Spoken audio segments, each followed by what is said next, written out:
shadow who aids the forces of law and order is in reality Lamont Cranston, wealthy young man about town. Years ago in the Orient, Cranston learnt a strange and mysterious secret. The hypnotic power to cloud men's minds so they cannot see him. Cranston's friend and companion, the lovely Margot Lane, is the only person who knows to whom the voice of the invisible shadow belongs. Today's drama, The Case of the Burning Skull.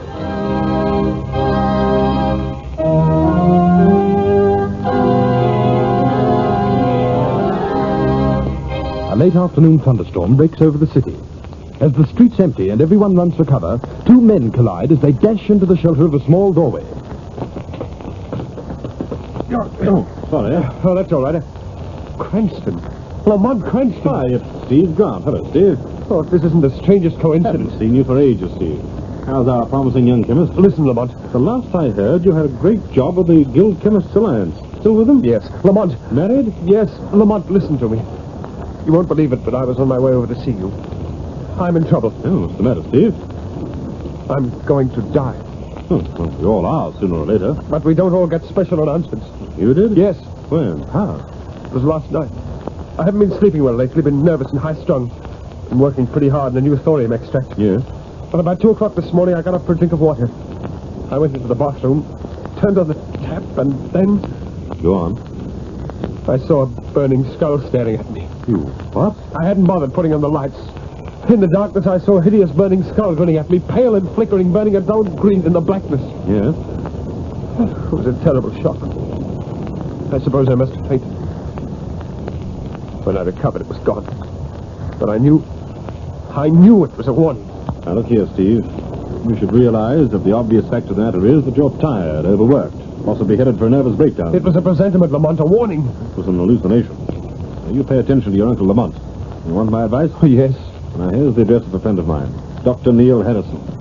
He specializes in your kind of case. Too much work and too much imagination. You go and see him at once. Then you don't think that skull... My dear Steve, the most horrible presentiment in the world can be dispelled with bicarbonate of soda and 2 weeks in the country. I know.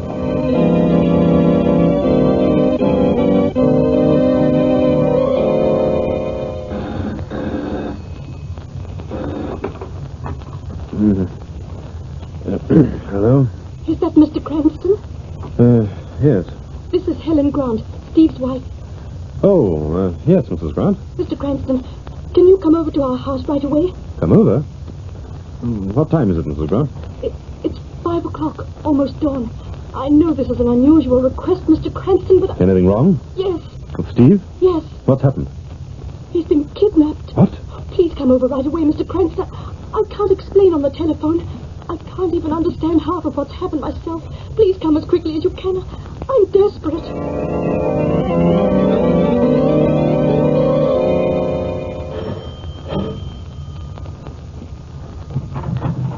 Oh, Mr. Cranston, I'm so glad you're here. I've been half out of my mind with worry. No, Mrs. Grant.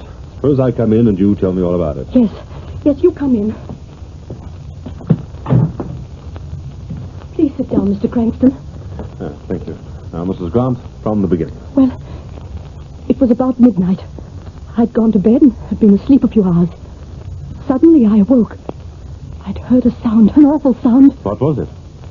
It was a kind of sobbing. Seemed to come from Steve's bedroom across the hall. What did you do? I got up and went to the door of my room. I opened it. It was dark in the house. In the blackness, I saw... What? A burning skull. You're sure of that? Yes, it was just a little distance away. It was coming out of Steve's room, floating in the air. Burned with a green, flickering flame. Oh, it was ghastly. What did you do? I screamed, then I fainted. When I came to, it was gone. I rushed into Steve's room to tell him. Steve was gone, too. I see. All his clothes were still in his room, everything. He hadn't packed and left. It's obvious he was taken away. Taken by that horrible skull. We're going to find Steve, Mrs. Grant. You know, I believe in the existence of murder, burglary, kidnapping, crime, clever criminals. I believe in almost anything. But I don't believe in ghosts.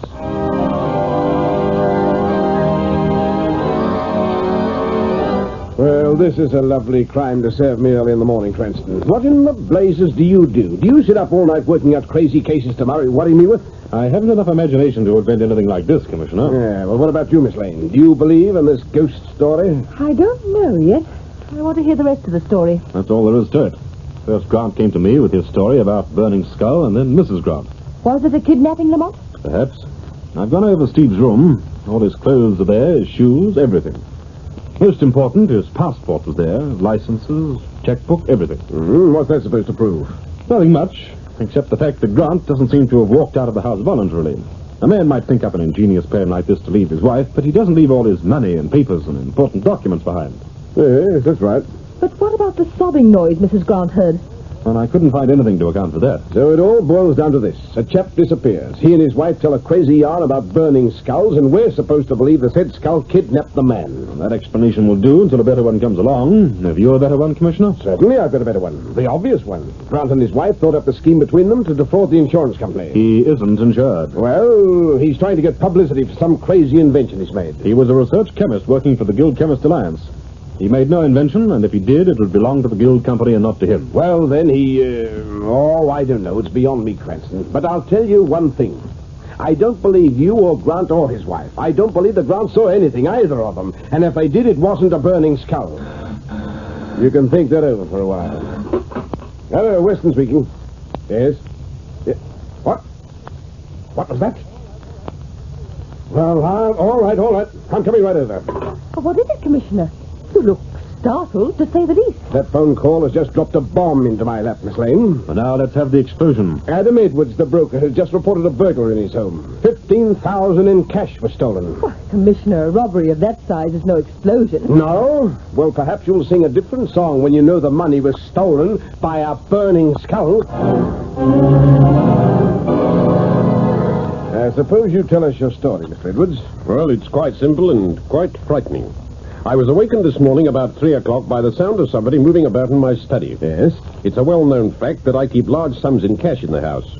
I assumed that some ill-advised burglar was trying to relieve me of my money. Why ill-advised?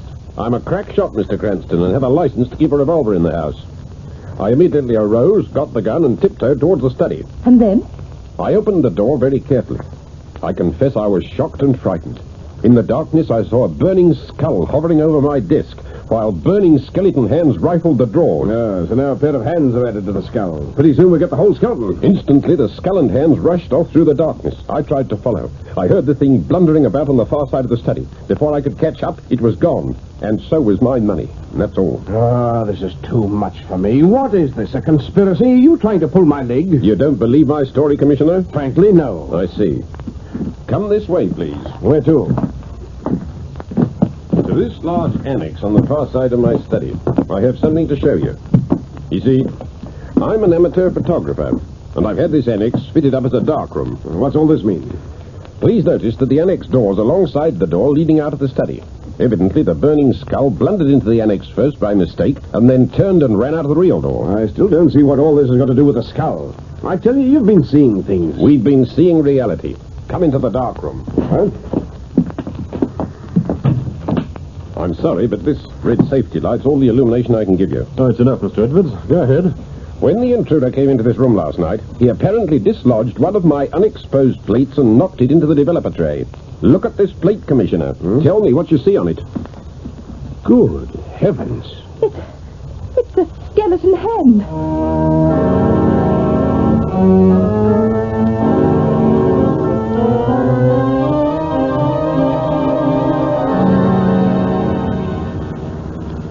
Well, this is a fine thing, Mr. Cranston. A fine thing indeed. What's worrying you, Margot? What's worrying me? That's the question I've been wanting to ask you.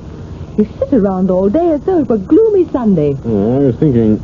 No, I was worrying about the burning skull.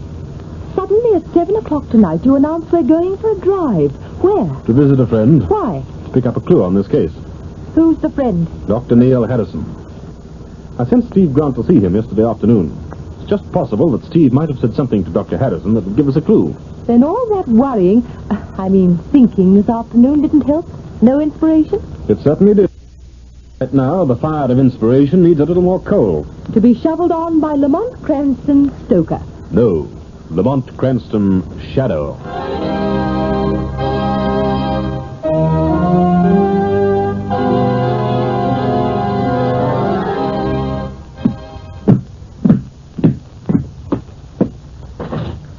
Next patient, please. That's odd. Waiting room's empty. I could have sworn I had a patient come in. Who's that? Your patient, Dr. Harrison. Patient? Where? An invisible patient, Doctor. Oh, this is absurd. It's some trick. Who are you? Men call me the Shadow. The Shadow. You've heard of the Shadow, Dr. Harrison. The Shadow seeks only one thing, the truth. The truth? About what? The truth about all things. The truth about Steve Grant. Grant? Oh, yes. He came to see you yesterday. Yes, Lamont Cranston sent him. You treated him? No, I didn't. Why not? The truth, Dr. Harrison. Yes, I'll tell you the truth. I couldn't treat him. He was... Dr. Harrison.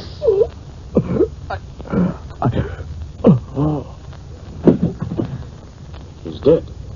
Shot by somebody from outside that window.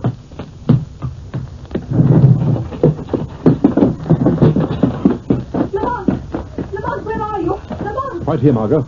Outside this window.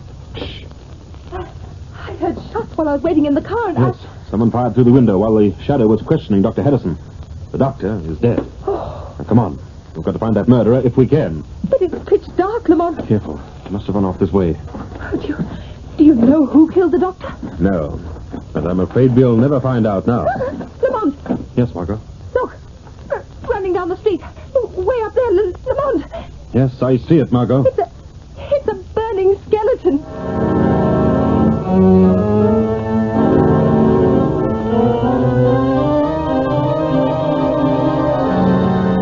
What is the mystery of the burning skeleton? Listen for exciting developments in part 2 of tonight's Shadow story.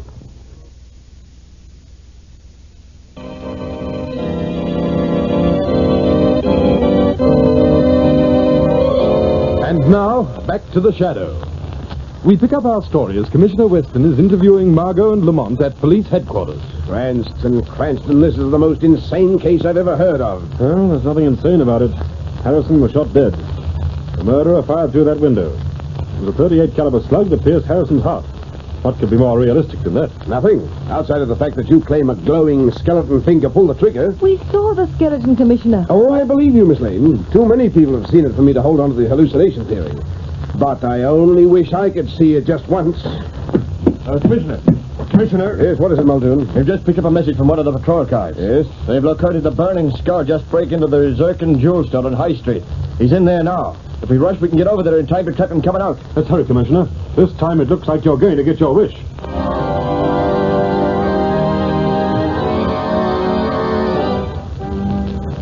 Where is this Zircon jewel store? How much further, Muldoon? I'll just around the next corner, Commissioner. I only hope we're in time. Yes, I wouldn't want the Commissioner to lose the pleasure of meeting our skeleton friend. Easy, Muldoon, easy. We're not supposed to arrive with a brass band announcing us. Go a little more, then stop. We'll walk the rest of the way. Yes, sir. I can see the police patrol car up ahead. Then the skeleton must still be inside the store. All right, stop here, Muldoon. Yes, sir.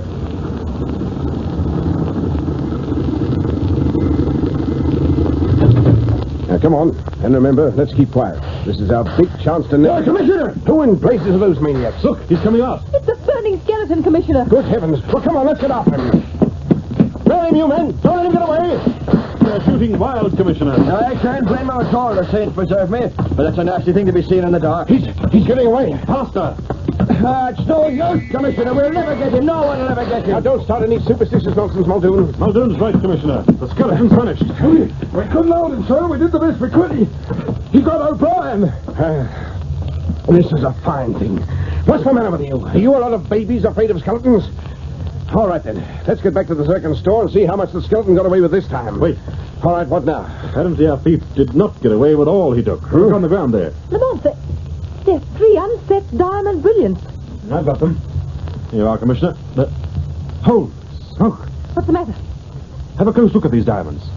Look at the color. Color? They've turned blood red.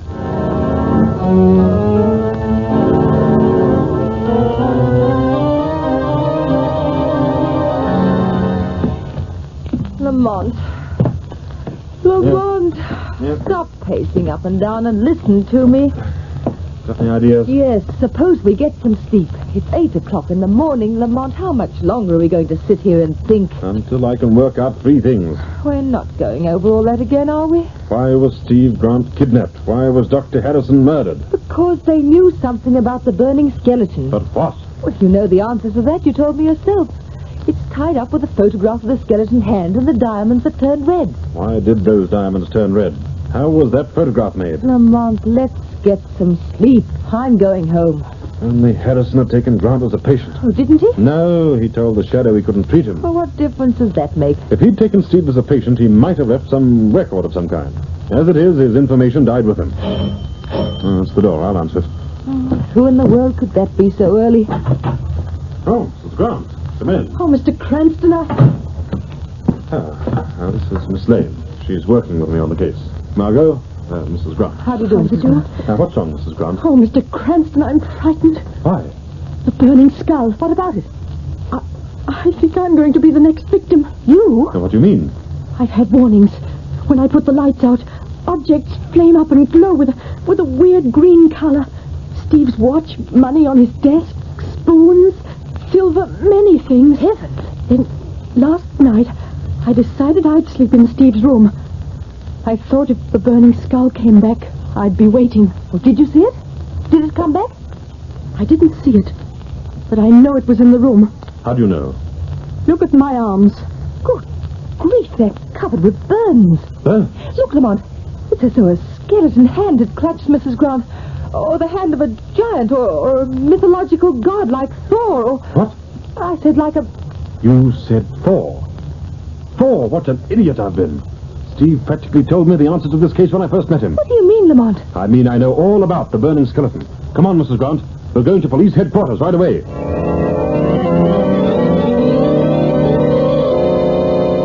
Now, just a minute. As I said before, don't all talk at once. All right, then. Now, what do you want me to do about Mrs. Grant, Cranston? Here's the idea. You're to take Mrs. Grant into protective custody. It's to be kept secret. Why? You'll find out soon enough. At 6 o'clock tonight, I want you to give this news item to the paper. I've written it out for you. Oh, Cranston, break it down a bit, will you? Look, you're making me dizzy. Now, listen, Commissioner. Do you want to get your hands on the burning skeleton? What a question. Then do exactly what I've told you. And what in blazes are you going to do? I'm going to trap the burning skeleton.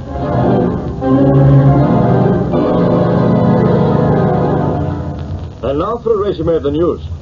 In an attempt to protect the wife of Steve Grant, the police have taken Mrs. Grant into protective custody. She's being held under close guard at the old mansion house outside the city. There, in a lonely building set in lonely fields, the widow of Steve Grant wonders about the fate of her husband and the strange burning skeleton that was his doom. Set it off, Margaret. That's fine. Now, what time is it? 8 o'clock. Then our skeleton has known the news for 2 hours. We'll be here soon. Here at the mansion house? Correct.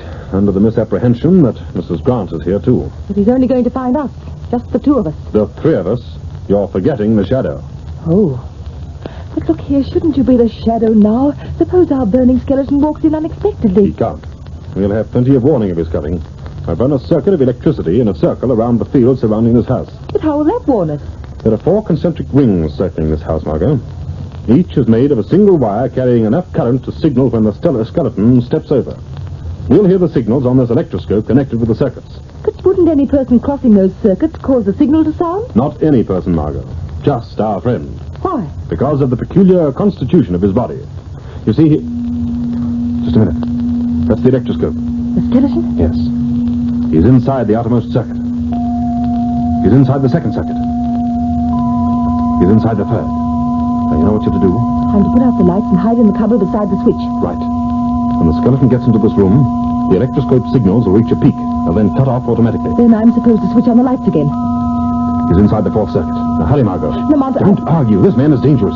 Put out the lights. Right. Into the cupboard. Stand by.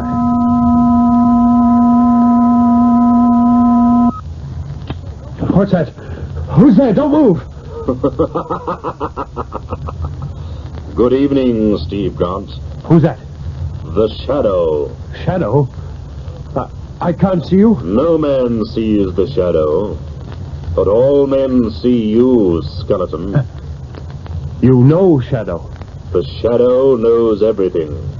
You were a foolish man, Grant. A fool. I was desperate. When Dr. Harrison told me I'd caught radium poisoning, that the salts were in my blood and bones, that there was no cure, that there was death waiting 2 months off. You sought to revenge yourself on the world. No, I thought only of my wife. She had nothing. There was no money, no insurance, nothing. I had to raise something for her. I couldn't leave her penniless. You had no right to rob. There was no other way to raise money. You had no right to murder. There was no other way to keep my secret. I couldn't let her discover her husband was a thief. She'd never have kept the money I was raising for her. You were insane. I was desperate. Oh, for heaven's sake, you can't betray me. The shadow seeks justice. Justice. There will be justice for your wife. There must be justice for those you have robbed and those you have killed. No. Now, listen, I'm going to die anyway. I'll pay for the deaths, pay with my own. There must be justice, Grant. You'll never take me. I warn you, I've killed before. I'm not afraid to kill now. You're mad, Grant. You must pay in full. No!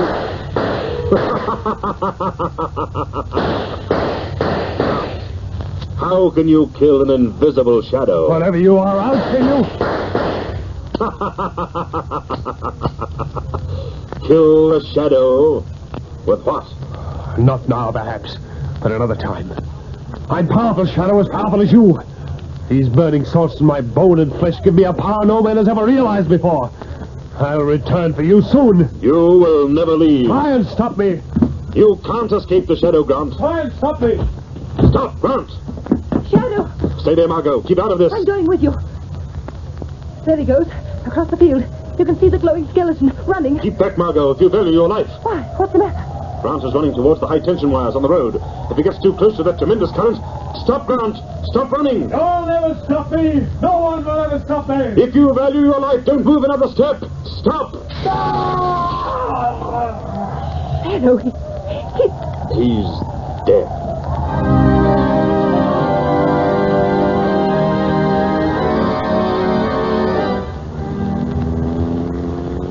Well, let's get back to town and notify Commissioner Weston, Margot. Oh, Lamont, it was awful. Be electrocuted that way. Perhaps it was just as well, Margot. But, Lamont, I just can't understand it. What happened to Steve Grant? He was experimenting on a radioactive salt called thorium. Thorium? Oh. So that's why the mention of the god Thor put you on the right track. Yes, Margot. Grant apparently became infected with enough radium salt to poison him. When he first saw the skull grinning at him, it was his own face he saw in the bathroom mirror. Oh. Dr. Harrison must have explained the truth to Grant. Grant turned desperate and tried to raise money to leave to his wife. And he killed Dr. Harrison before the doctor could tell the police the truth about the burning skeleton. Yes, but I should have realized the truth sooner. Naturally, radium emanations are the only thing that can make a man's bones shine in the dark. Radium explains how Edwards's photographic plate was exposed. Radium accounts for the diamonds that turn color. Radium emanations change the color of precious stones. So when you had that news broadcast made about his wife being at Mansion House, you knew it would track him. Of course. His only thought was for his wife. That's the explanation of the sound she heard that night he vanished. She heard poor Steve crying hysterically. When she got up and opened her door, she didn't see a skeleton kidnapping Steve. She saw poor Steve leaving. I don't think it's poor Steve. Poor Mrs. Grant. Oh, don't worry about her, Margot. The shadow may be just, but he is also merciful. So the shadow is going to temper his justice with mercy. Yes. And the name of that mercy is Cranston's bankroll.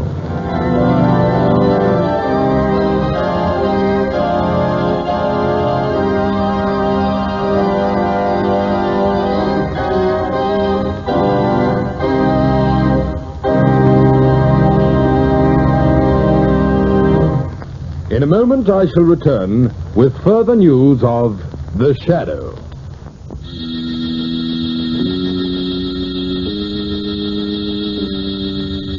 Next week, same time, same station, we bring you another strange and thrilling adventure in The Shadow's daring battle against the forces of evil. Be sure to listen.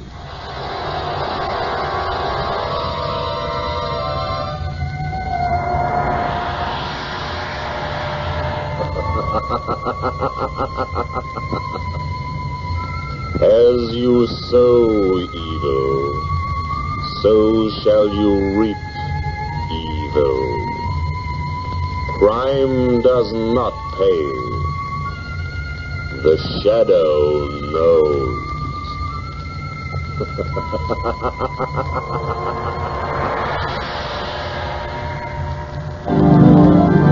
This feature is produced by Reds Johnston for Grace Gibson Radio Productions. A masterpiece of suspense.